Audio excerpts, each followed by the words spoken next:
Hi everyone, it's April 19th. I want you to imagine with me that you are hanging out with your friends, talking and playing in your living room. Your mom's favorite candle. I want you to pretend this is your mom's favorite candle. I mean, she really, really loves this candle. It has sentimental value. It was given to her by her grandmother on her wedding day. I mean, this is one special candle. As you're playing with your friends, you have a bunch of people over, things get a little rambunctious, a little crazy, without realizing what was happening. Oh no. Oh my gosh. Her candle. You see that? Her candle is smashed. She is going to be so upset. She's going to cry. She's going to be mad. She's going to be sad. And then she's going to kill me. You are stressed, and you're sad, and you're angry, and you're guilty, and you're super nervous. One of your friends comes over and says to you, "I can fix it. She'll never be able to tell it was broken. I can put it back together." You get a little angry, and you tell your friend, "You're crazy. That can't happen. I watched it fall. I watched it shatter into a million pieces." Today, we're looking at the story in Scripture from the book of John, chapter 20, about Thomas. Just 3 days earlier, he'd watched Jesus, who he loved and followed. He'd watched him get hung on the cross. He'd watched Jesus in agony, and he'd watched with unbelievable sadness as Jesus was slowly dying.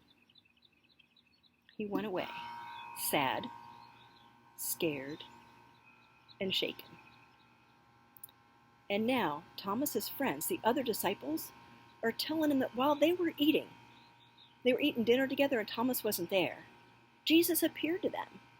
Jesus, living, breathing, fixed, no longer broken, no longer dead.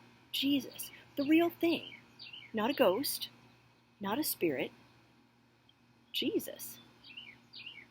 Thomas, understandably, thought they were crazy. He had seen with his own eyes his friend, Jesus, die on the cross. He couldn't now believe he was alive and well just because his friend said so.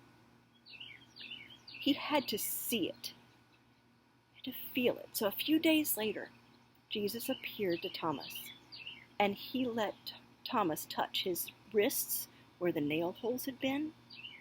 He let him touch his side, the hole where the soldier's spear had entered. And when Thomas saw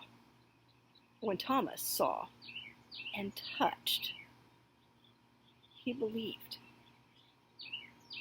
I get Thomas. I understand why he couldn't believe without seeing. Remember our candle? You saw it shatter. You heard it. You saw it in pieces. And now your friend hands you that candle that's been repaired. Not until you see it and hold it and touch it can you believe that it's back the way it was. It takes faith to believe in the resurrection because we didn't see it. But just like we can't see the wind, but we know it's there because of what it does, just like we can't see love, but we know it's there because of what it does, faith is like that. We didn't see the resurrection.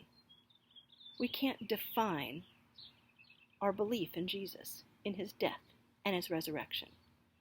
But we believe because we experience forgiveness, and we believe that heaven is there for us after this life.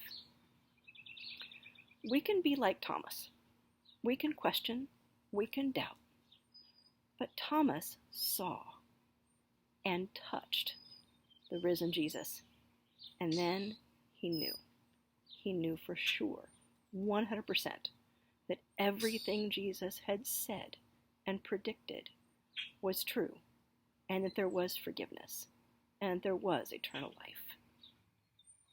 He knew everything that Jesus had said was true about God, about death, and resurrection. And because he saw and believed, we can believe without seeing.